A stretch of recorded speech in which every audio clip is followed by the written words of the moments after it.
उन्हनि मुल्कनि में जेकॾहिं को रस्ते में पखी ज़ख़्मी थींदो आहे, जानवर ज़ख़्मी थींदो आहे, त उन तव्हां सोशल मीडिया ते ॾिसंदा हूंदो, उन जे साह बचाइण लाइ हेलीकॉप्टर जो बि इंतज़ाम उन्हनि वटि आहे।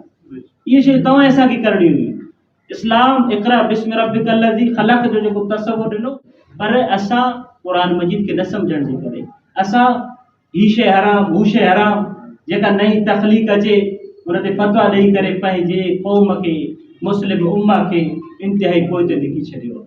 अॼु वक़्तु आहे त पंहिंजे उन्हनि ग़लतियुनि जो तदारुक करे मुस्लिम उम्मा खे वरी वापसि उन उरूज ते पहुचायूं जंहिं उरूज खां सदियुनि खां वठी करे असां दिलि शिकस्त पढ़ियल।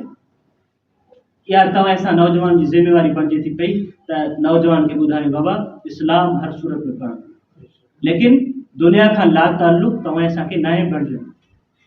इस्लाम में किथे आहे त तव्हां सिर्फ़ु इस्लाम पढ़ो, दुनिया खां लाताल्लुक़ बणिजो, किथे बि न आहे।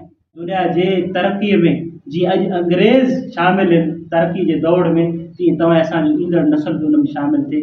आमीन आमीन आमीन।